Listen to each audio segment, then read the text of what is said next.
Tema gereja bulan ini Holy Commission ada di Markus 16 ya, ayat 15 sampai 18.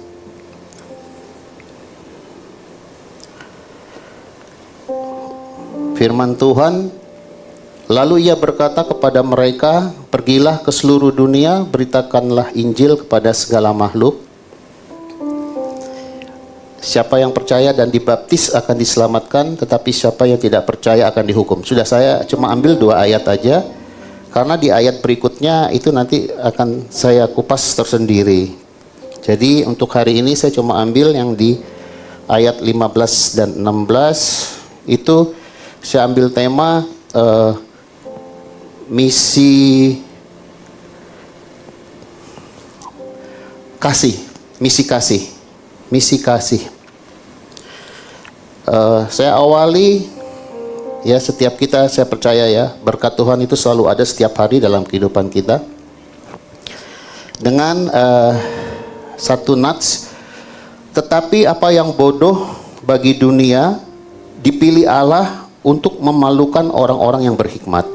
Itu dari Korintus ya.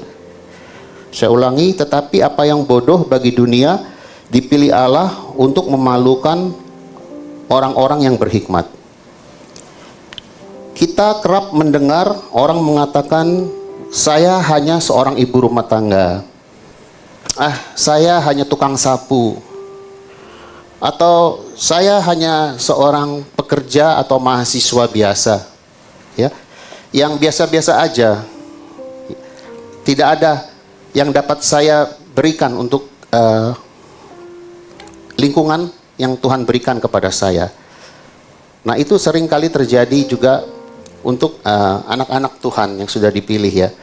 Merasa bahwa dirinya itu tidak ada apa-apa. Tapi tadi kita baca di firman nats di atas bahwa di Korintus itu justru apa yang dunia anggap itu sepele akan dipilih Allah untuk memalukan mereka yang merasa dirinya berhikmat, begitu. Merendahkan diri di hadapan Allah itu bukanlah hal yang baru, saudara.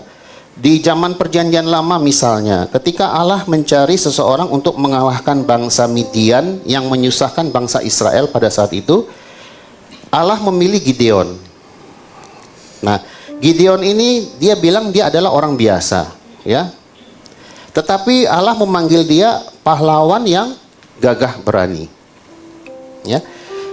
Jadi sudut pandang kita terhadap diri kita sendiri itu beda jauh dengan Allah kepada setiap kita. Jadi Gideon ini dipuji bahwa dia adalah pahlawan yang gagah berani. Tetapi Gideon menjawab, dengan apakah akan kuselamatkan orang Israel? Ketahuilah, kaumku adalah yang paling kecil di antara suku Manasye, dan aku pun seorang yang paling muda di antara kaum keluargaku. Namun Allah tetap mengatakan, bukankah aku mengutus engkau? Akulah yang menyertai engkau.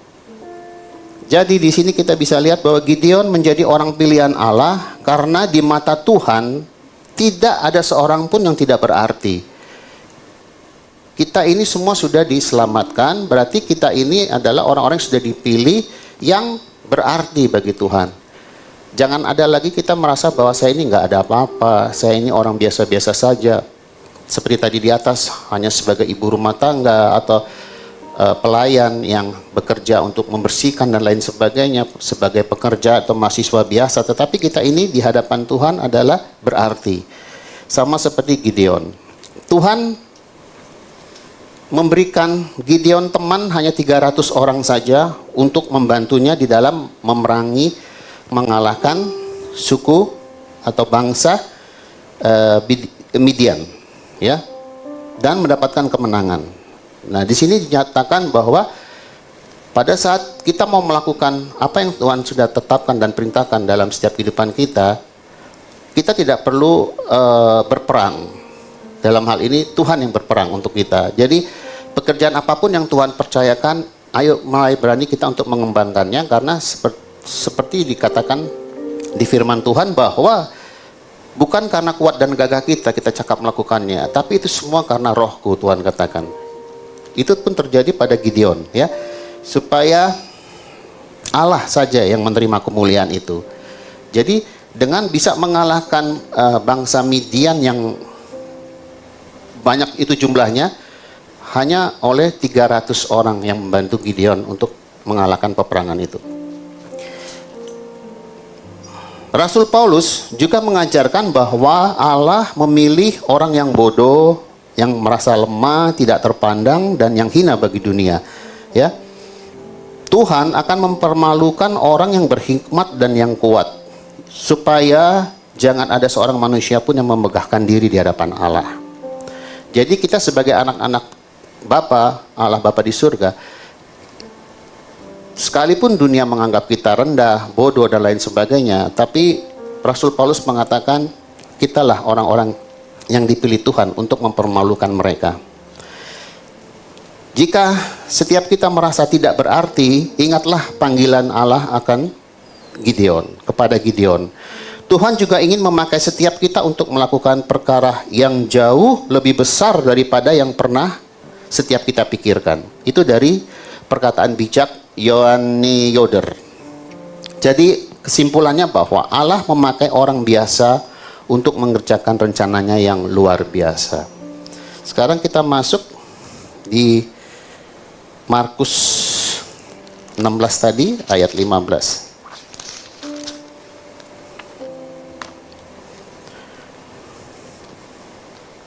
Markus 16 ya, maaf, selalu salah.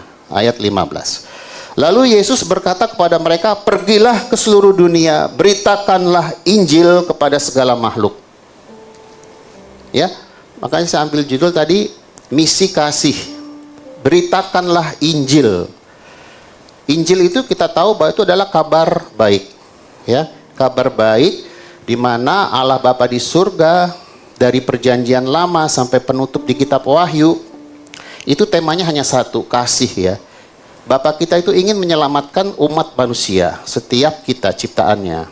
Tidak pandang ras, suku, kaum, maupun bangsa. Semua, setiap ciptaan Allah, manusia yang ada di muka bumi, Tuhan mempunyai satu rencana yang baik, yaitu karya keselamatan dalam misi kasih.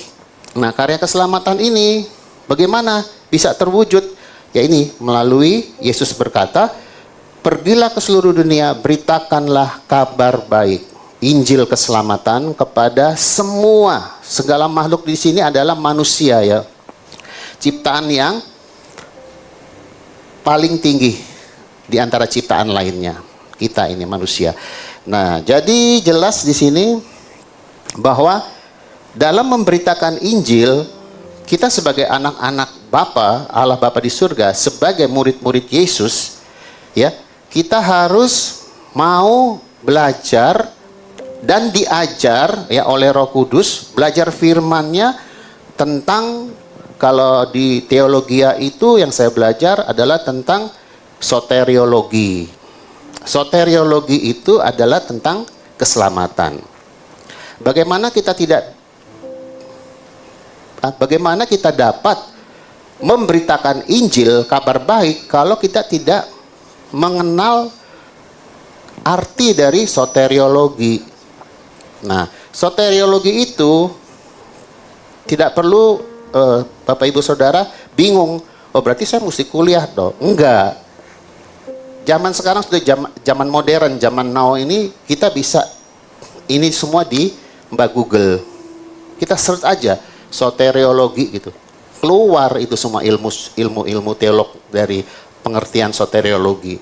Nah, pentingnya poin pertama untuk kita memberitakan Injil, memberitakan kabar baik ke setiap orang yang sudah Tuhan gerakkan untuk kita layani, itu kita harus mengerti akan arti soteriologi, yaitu tentang keselamatan.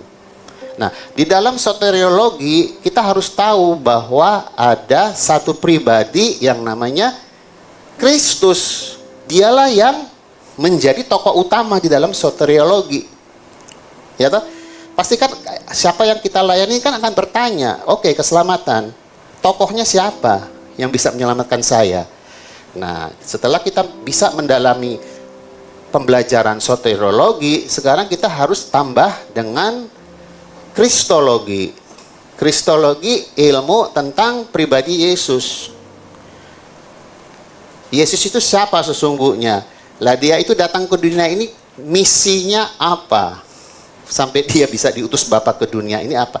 Seperti itu saya katakan bahwa dari Kejadian sampai Wahyu, sebenarnya misi kudus yang saya kasih tema hari ini adalah hati Bapa yang penuh dengan belas kasih. Kalau Bapa kita tidak mau peduli, tidak akan terjadi karya keselamatan melalui Kristus, kristologi. Jadi bagaimana kita bisa belajar kristologi sebagai jemaat awam? Buka Mbah Google, ketik lagi kristologi. Keluar itu semua pembelajaran tentang kristologi. Pastikan kita juga ada waktu luang ya. Tuhan kasih 24 jam dalam hidup kita per hari, 24 jam. Masa sih nggak ada sisa 1-2 jam untuk Tuhan gitu. Nah, sisa untuk Tuhan itu ya kita pelajari. Dalam konteks ini kan, bulan ini kan, beritakanlah Injil, kabar baik itu. Ayo kita penuhi hidup kita dengan pembelajaran soteriologi dan kristologi mengenai keselamatan dan Kristus, siapa dia sesungguhnya yang kita sudah percayai sebagai Tuhan dan Juru Selamat kita secara pribadi. Mengapa sampai Yesus rindu untuk murid-muridnya memberitakan Injil ke seluruh dunia, ke seluruh muka bumi? Karena kalau ini belum sampai ke seluruh muka bumi, belum sampai semua makhluk mendengar tentang Injil, kabar baik keselamatan, Yesus nggak akan datang di awan-awan untuk menjemput kita. Itu ada hubungannya nanti dengan rapture, kedatangan Yesus yang kedua kali, tapi tidak menginjak muka bumi. Dia hanya ada di awan-awan untuk menjemput siapa sih? Ya kita, gerejanya, orang-orang yang dikasihinya. Jadi poin pertama, pentingnya kesatuan dengan Tuhan di dalam memberitakan Injil. Supaya misi kita itu nggak ngawur. Ya, jangan sampai nanti kita bisa dikalahkan dengan perdebatan orang-orang yang belum mengenal Yesus. Gitu. Kita harus bisa menguasai arti keselamatan dan Kristus itu siapa sesungguhnya dalam kehidupan kita secara pribadi, supaya orang tahu, mantep gitu. Oh benar, apa yang dia sampaikan ini benar, bahwa tidak ada satupun ya di bawah kolong langit ini ya yang dapat menyelamatkan kita orang berdosa. Ya, seperti di Roma dikatakan, semua manusia sudah kehilangan kemuliaan Allah, sudah berdosa. Pada hakikatnya semua manusia itu berdosa.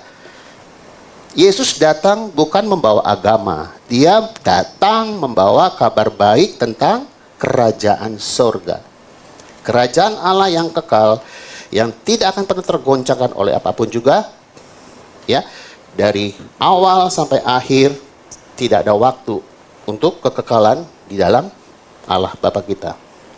Nah, setelah kita memiliki kesatuan dengan Tuhan ya, dalam arti kita tinggal melekat di dalam firman, firman ada di dalam kita, kita juga perlu tuntunan dari Roh Kudus. Nah, kita sudah tahulah itu semua ya. Di dalam Roh Kudus, di dalam kasih-Nya yang penuh kuasa, di Kisah Para Rasul dikatakan, seperti Pastor Sam sudah bilang di awal bulan ini, di minggu pertama, kalau Roh Kudus sudah ada di dalam kita, kita itu ada kuasa dari Tuhan untuk dapat memberitakan Injil ini. Yang saya ambil konteks di Markus 16 ayat 15. Siapa yang harus memberitakan Injil? Setiap kita yang sudah percaya sebagai murid-murid Kristus, minta keberanian dari Tuhan untuk bisa memberitakan Injil. Perlunya kita Roh Kudus adalah tanpa Roh Kudus, kita udah ngomong dari A sampai Z, itu yang kita injili tidak akan terjamah hatinya. Kita minta Roh Kudus sebelum kita melayani, tolong Roh Kudus jamah hati dia. Kalau memang dia adalah orang pilihanmu, pasti ya kita tidak perlu panjang lebar memperkenalkan Kristus itu siapa, arti keselamatan itu apa, mereka pun akan membuka hati untuk menerima pemberitaan kabar baik bahwa Yesus hanya satu-satunya Tuhan Allah yang sanggup menyelamatkan setiap umat manusia yang percaya. Tidak dibatasi dari suku, kaum, ras, bahasa. Bapa kita mengasihi semua umat ciptaannya di muka bumi. Kita lihat sekarang bahwa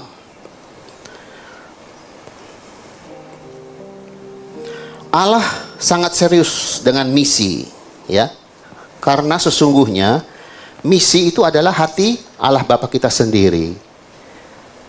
Jiwa-jiwa. Jadi keseluruhan kitab suci, ya, terus menyatakan bahwa Allah selalu konsisten untuk mencari yang hilang, setiap manusia yang berdosa untuk diselamatkan. Jadi pentingnya bahwa mulai hari ini ke depan kita juga boleh memiliki keberanian untuk dapat mewartakan kabar baik. Seperti Yesus katakan tadi, pergilah ke seluruh dunia, beritakanlah Injil kepada orang-orang di sekitar kita. Siapa yang percaya dibaptis akan diselamatkan, tapi yang tidak percaya akan dihukum. Nah, itu kembali segala sesuatu adalah karya Roh Kudus. Makanya tidak bisa kita membanggakan diri, oh aku sudah memenangkan berapa banyak jiwa, aku sudah membawa jiwa-jiwa kepada Tuhan sekian banyak. Tidak, tapi itu semua kita harus sadar bahwa itu adalah karya Roh Kudus di dalam setiap pekerjaan yang boleh kita jalani, yang Tuhan percayakan untuk kita menjadi saksi Yesus sebagai pemberita Injil. Ada firman Tuhan dikatakan, tuaian memang banyak tetapi pekerja sedikit. Ya.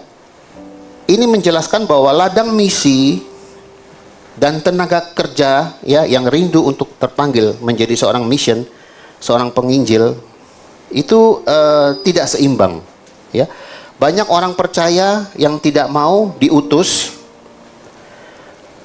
untuk pergi memberitakan Injil.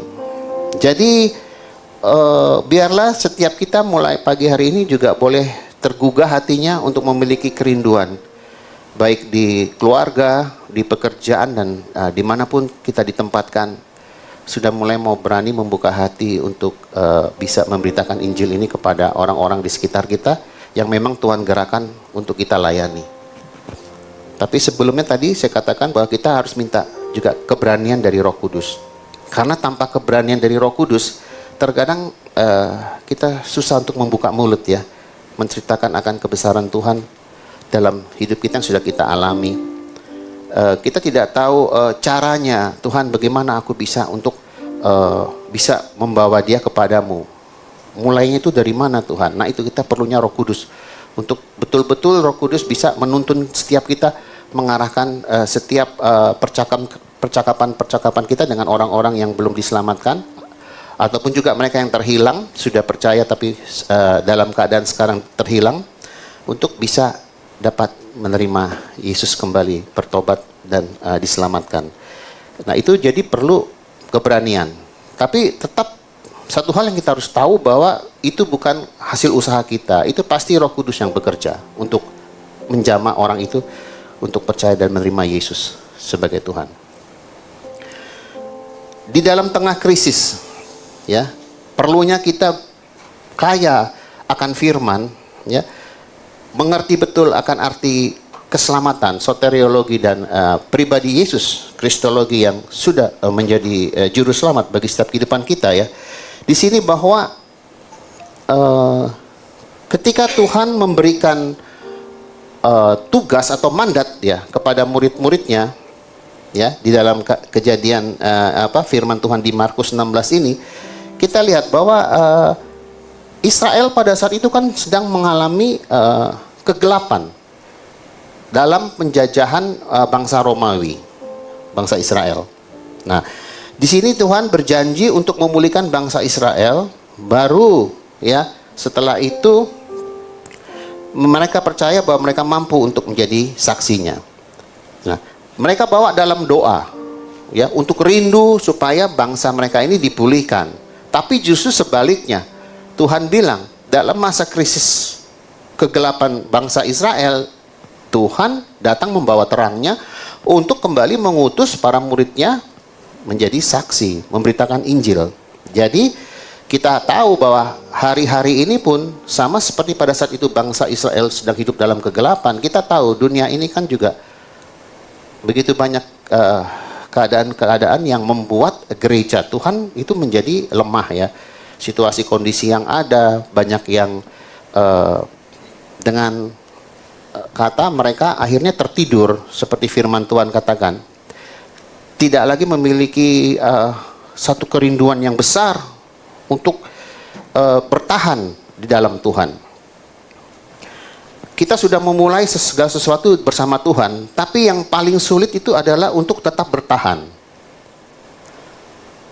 Karena kita diingatkan firman Tuhan di Matius 24, Yesus bilang, siapa yang bertahan sampai pada kesudahannya, dia yang selamat.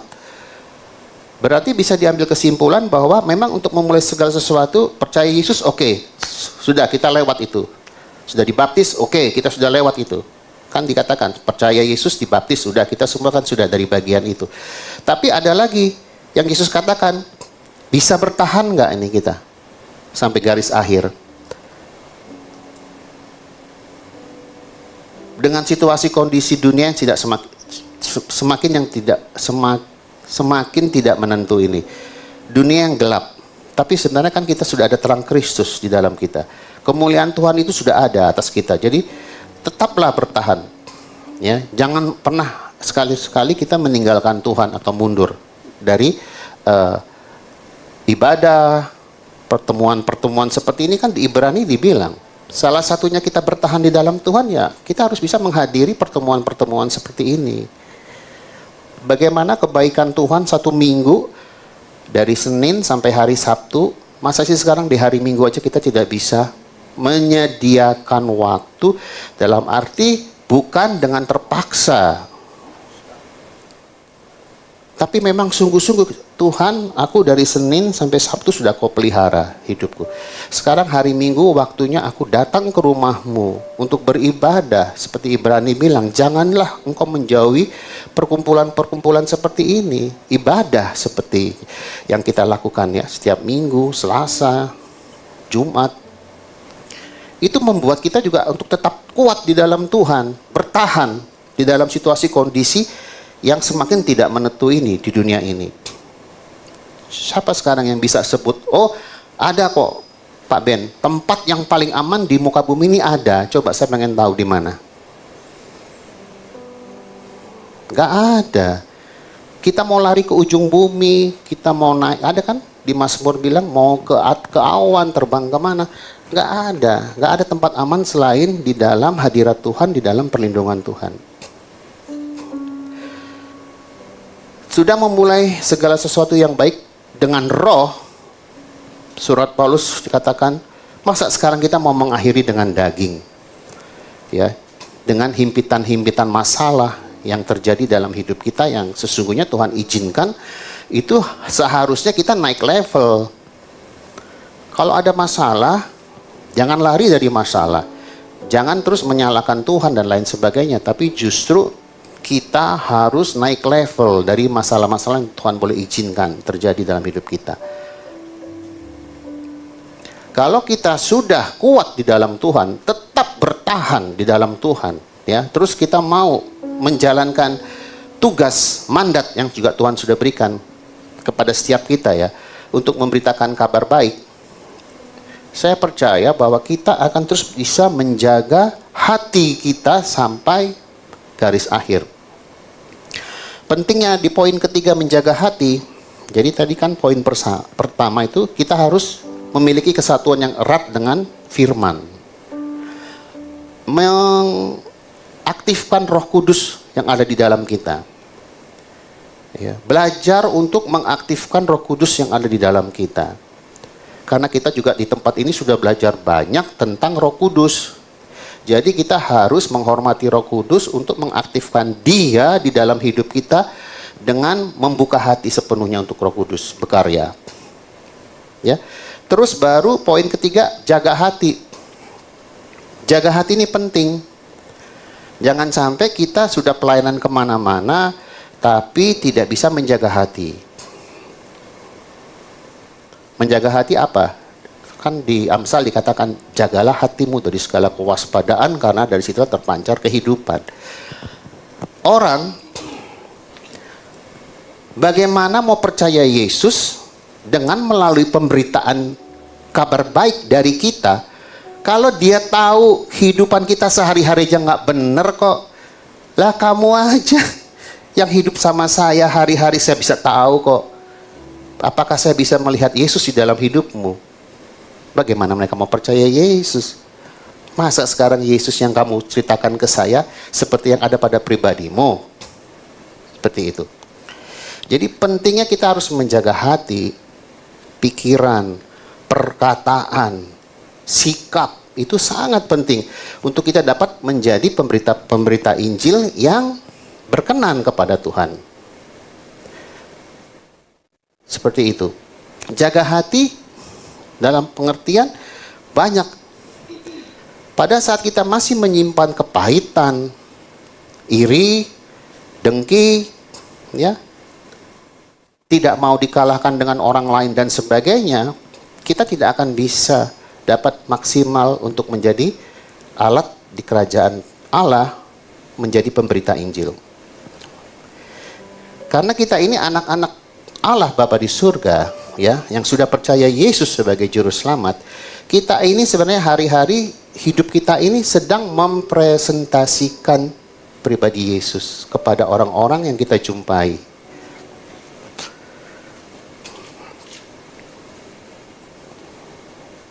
Banyak contoh yang setiap kita juga mungkin sudah alami dalam hidup ini, ya, di mana kita seringkali gagal di dalam menyikapi satu keadaan yang boleh terjadi atas hidup kita di sekeliling kita.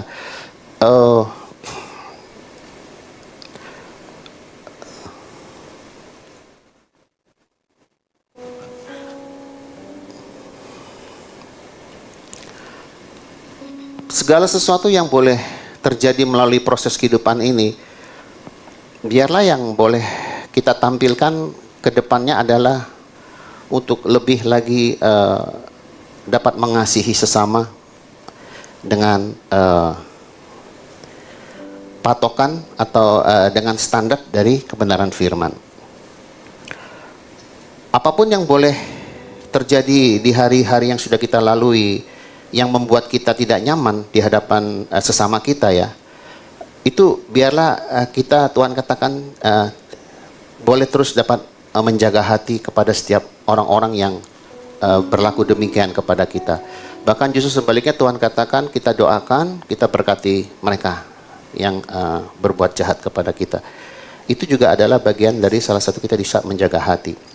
Jadi pada saat firman yang kita beritakan kepada orang-orang yang memerlukannya, itu boleh dapat memberi dampak kepada setiap mereka yang mendengarnya. Roh Kudus adalah penggerak misi. Yesus berkata bahwa tidak dimulai dari sekelompok yang besar. Ya, ini kita bisa lihat dari gereja mula-mula di Kisah Para Rasul.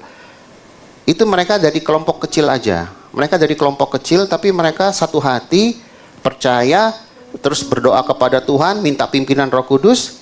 Maka kita tahu bahwa teladan yang diberikan oleh jemaat mula-mula, satu kali Petrus berkhotbah kan dikatakan 3.000 jiwa mau dibaptis dan terima Yesus. Dan bahkan untuk seterusnya dikatakan bahwa Tuhan menambahkan jumlah mereka hari lepas hari lewat kegerakan roh.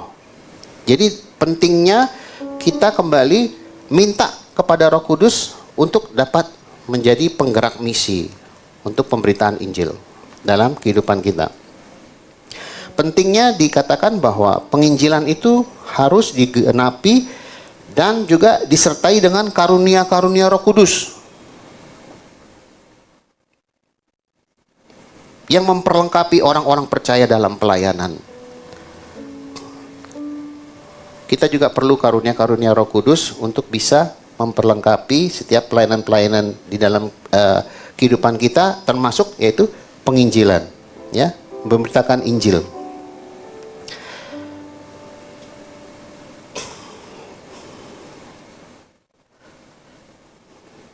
Akhirnya kita lihat bahwa di dalam kerinduan Tuhan, yaitu hati Bapa ya, untuk boleh menyelamatkan sebanyak-banyaknya jiwa-jiwa, ya.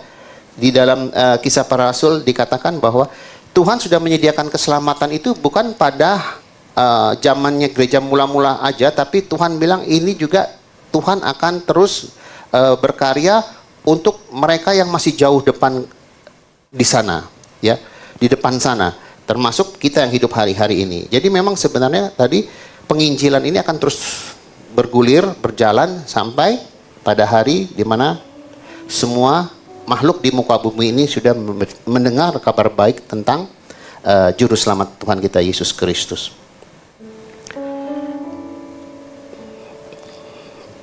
Jadi biarlah setiap kita memiliki kesatuan dengan Tuhan, terus memberikan tempat untuk Roh Kudus bekerja dan berkarya di dalam penginjilan yang Tuhan juga rindukan untuk boleh kita menjadi saksinya. Dan yang terakhir tadi saya katakan, kita juga tetap harus bisa menjaga hati di dalam situasi kondisi yang membuat kita mungkin tidak nyaman dan lain sebagainya. Tetap kita mengucap syukur, berdoa kepada Tuhan, meminta kepada Dia kemampuan untuk setiap kita dapat bertahan sampai pada kesudahannya, ya, tidak mundur.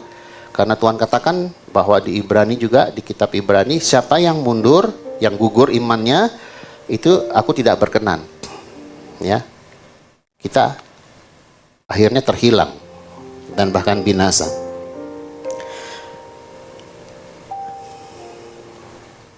Jadi biarlah Allah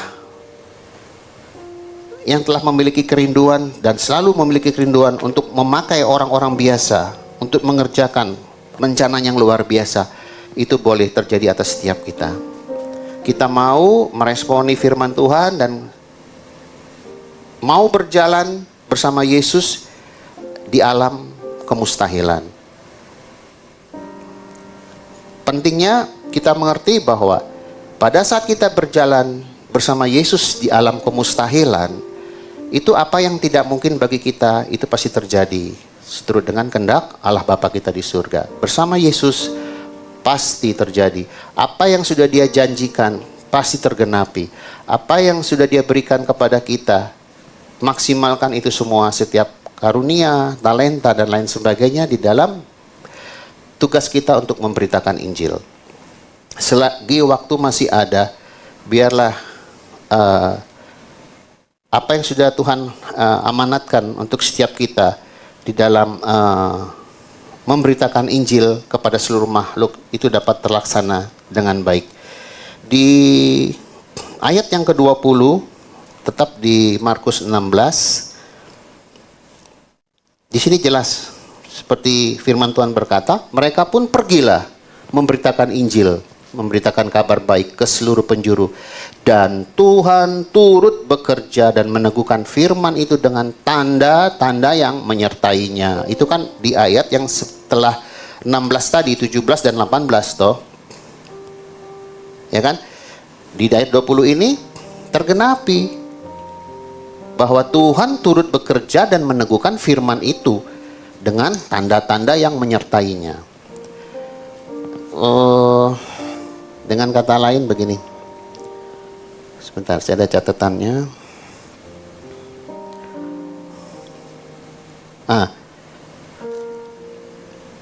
Kedekatan kita dengan Yesus ya akan menghasilkan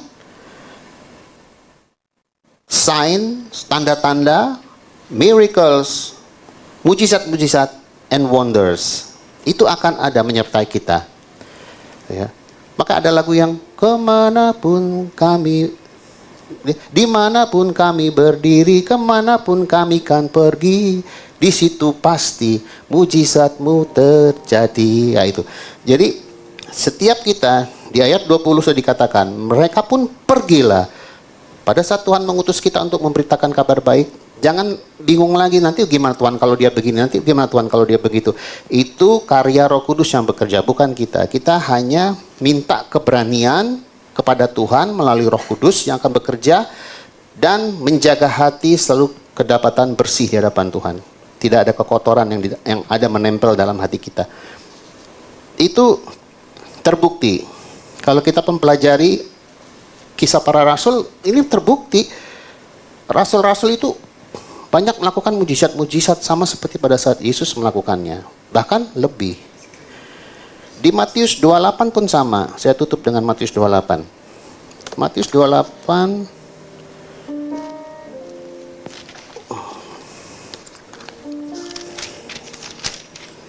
ayat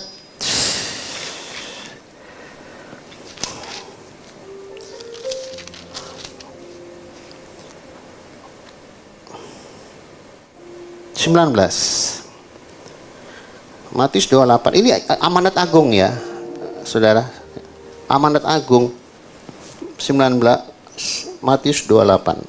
Karena itu pergilah, jadikanlah semua bangsa muridku dan baptislah mereka dalam nama Bapa dan Anak dan Roh Kudus. Ini tentang penginjilan ya.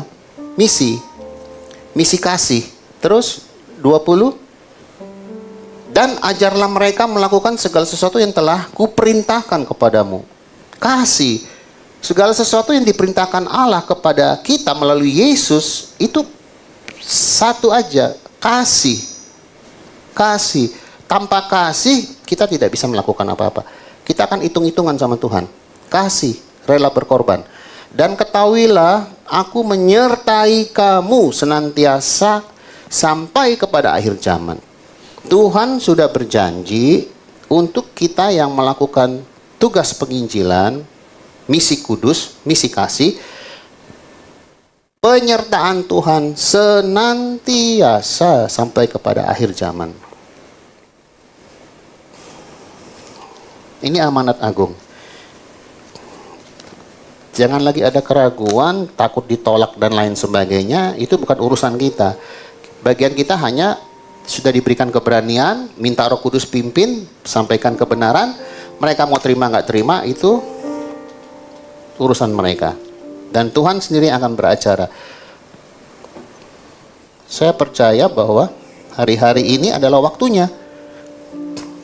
Ladang sudah menguning dalam arti bahwa di luar sana begitu banyak kegelisahan manusia, baik yang sudah percaya maupun yang belum percaya, bahwa mereka merasa terhimpit dengan masalah, situasi, kondisi, dan lain sebagainya. Begitu penat hidup mereka, sampai-sampai mereka lupa fokus sama Yesus sebagai sang pemberi hidup.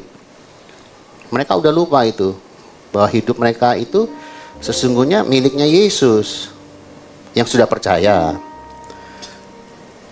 Banyak yang terhilang, banyak yang terhilang, banyak yang terhilang.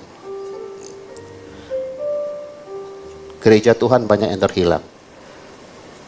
Kalaupun yang belum percaya, ya, kita digerakkan untuk bisa memberitakan Injil, mereka terima, itu semua karena kasih kuasa dari Allah Bapa di surga. Roh Kudus yang bekerja dalam hidup mereka untuk mereka juga diselamatkan. Ya itu aja. Jadi intinya bahwa pagi ini Tuhan rindu juga melalui tema bulan ini untuk Gereja Sofkana, kita boleh mulai hari ini ke depan memiliki keberanian untuk memberitakan Injil, kabar baik dari surga untuk setiap umat manusia. Tanpa memandang ras, suku, bahasa, bangsa, Tuhan cinta semua umatnya yang ada di muka bumi. Kita bangkit berdiri, nanti kita doa ya sekali. Kita pujikan satu lagu Pastor yang iya, makasih. Masuk ya.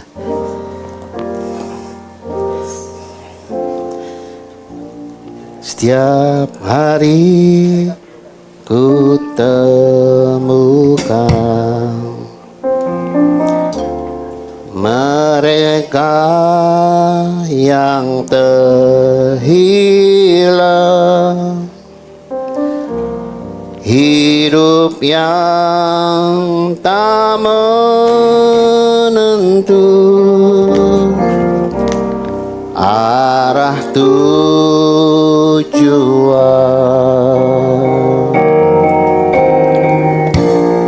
Dalam tawa mereka tersimpan duka, namun Tuhan mendengar tangis mereka.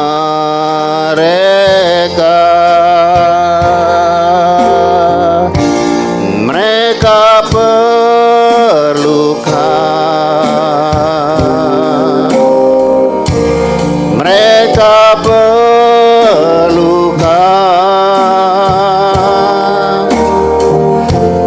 kasih Yesus yang besar sebagai jawaban. Mereka perlukan, mereka perlukan.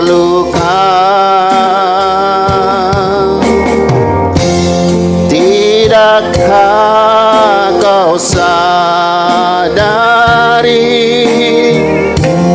Dia kasih yang sejati?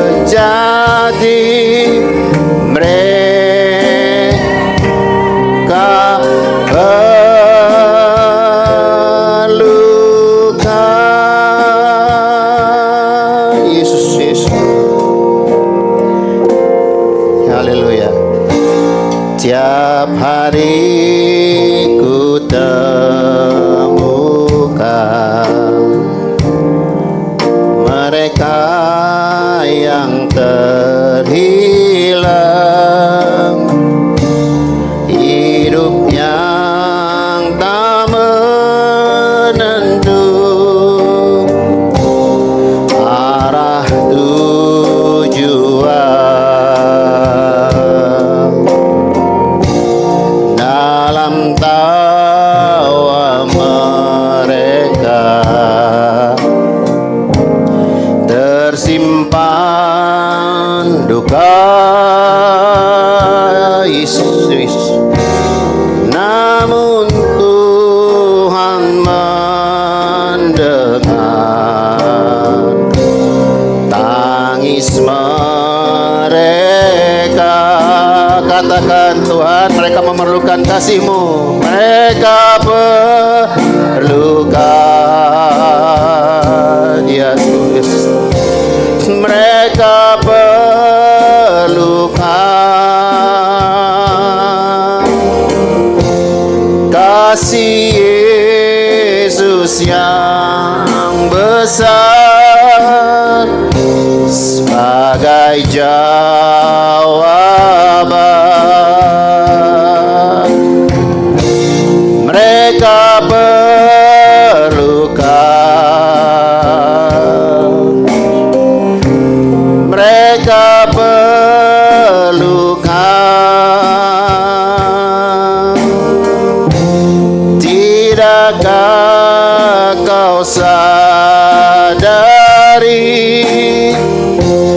Dia kasih yang sejati? Mereka perlukan. Sekali lagi katakan, mereka perlukan. Haleluya. Mereka perlukan. Ya Tuhan, belas kasihan-Mu Bapa. Ada setiap umat-Mu yang terhilang, yang belum mengenal Engkau sebagai Juru Selamat. Biarlah belas kasih-Mu ada pada setiap kami Tuhan, untuk kami juga memiliki belas kasih kepada mereka, mereka yang terhilang, mereka yang belum mengenal Engkau ya Tuhan sebagai Tuhan dan Juru Selamat umat manusia. Yesus, mereka perlukan,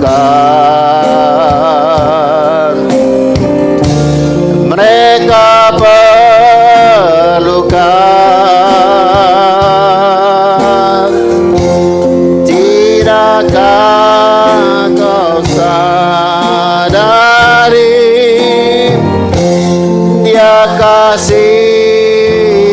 sejati mereka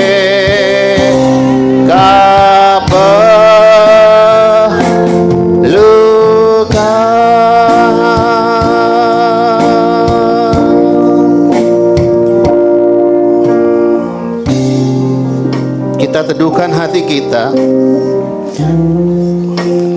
Firman Tuhan mengajarkan untuk setiap kita sebagai anak-anak Allah Bapa di surga, sebagai murid-murid Tuhan Yesus, memiliki kerinduan dan belas kasih sama seperti hati Bapa yang penuh dengan belas kasih untuk jiwa-jiwa. Doa kami kepadamu Bapa, berikan kami keberanian untuk dapat menjadi saksi Kristus, saksi putramu ya Bapa, Tuhan kami dan Juru Selamat kami umat manusia. Kepada orang-orang ya Tuhan, yang kau gerakan kami untuk layani ataupun yang telah kau tetapkan Tuhan untuk diselamatkan, berikan kami kemampuan Tuhan, berikan kami kemampuan dan keberanian daripadamu. Sadarkan kami bahwa kami sungguh sangat memerlukan Engkau Roh Kudus. Tanpa Engkau Roh Kudus, kami tidak dapat berbuat apa-apa. Di luar Engkau Roh Kudus, di luar firman-Mu ya Bapa, kami kosong adanya. Firman-Mu yang begitu berarti bagi kami, biarlah itu boleh menjadi kekuatan bagi setiap kami, untuk kami dapat tetap bertahan Tuhan di dalam situasi kondisi dunia yang seperti ini. Ajar kami untuk memandang jauh ke depan Tuhan, bahwa kejadian apapun yang boleh kami alami hari-hari ini tidak dapat disebandingkan dengan kemuliaan yang akan Kau nyatakan atas setiap kehidupan kami anak-anak-Mu ya Bapa. Ajar kami untuk tidak egois Tuhan, tapi kembali kami mau merendahkan diri di bawah tangan-Mu yang kuat ya Bapa Allah kami yang hidup. Untuk Kau berikan kami keberanian dapat menjadi saksi-Mu, memberitakan Injil Kerajaan Allah, Injil kebenaran kasih Bapa bagi orang-orang di sekitar kami yang memerlukannya. Karena kami tahu Tuhan, ini dah hari-hari di mana akan banyak terjadi penuaian jiwa-jiwa untuk kerajaan-Mu. Seperti pujian tadi sebelum firman-Mu disampaikan, biarlah itu ada pada setiap kami, mata seperti mata-Mu untuk dapat memandang setiap jiwa-jiwa untuk dapat diselamatkan, yang terhilang, yang belum percaya kepadamu, juga tangan Tuhan untuk dapat mengerjakan apa yang menjadi bagian kami melalui kekuatan Roh-Mu yang ada pada kami. Terlebih hati kami ya Bapa, yang boleh setiap hari terus diperbaharui untuk memiliki hati sama seperti hati-Mu ya Bapa. Kami diingatkan firman-Mu berkata kepada hamba-Mu Daud, "The man after my own heart." Itu Kau berikan kepada Daud, biarlah boleh juga Kau berikan kepada setiap kami ya Bapa, yaitu hati yang menyatu dengan hati-Mu ya Bapa, mengerti akan apa yang menjadi kerinduan-Mu hari-hari ini untuk kami kerjakan bersama di tempat ini ya Tuhan. Karena kami percaya pada saat kami taat dan tunduk akan perintah-perintah-Mu, kemanapun saja kami Kau utus, dimanapun saja kami berada dan kami pergi bersama-Mu Tuhan Yesus, maka tanda-tanda, mujizat-mujizat dan keajaiban-keajaiban itu boleh terjadi dalam nama Yesus. Karena kami berjalan tidak sendiri, kami berjalan bukan menggunakan kekuatan kami sendiri, tetapi kami berjalan bersama-Mu Tuhan Yesus dan mendapatkan perkenanan daripada-Mu Tuhan Yesus. Bahkan otoritas yang dari surga itu boleh dapat menjadi bagian kehidupan kami sebagai anak-anak-Mu. Kami berdoa untuk jemaat House of Fana di tempat ini, kalau hari-hari ini sedang merasakan keletihan, kejenuhan secara rohani, di dalam nama Yesus bangkit Roh-Mu. Sudah bukan waktunya lagi untuk bermain-main dengan Tuhan. Selagi aku berkenan untuk ditemui, carilah aku. Itu firman Tuhan. Selagi aku berkenan untuk ditemui, perlu kita sadari, hidup kita di dunia ini hanya sementara.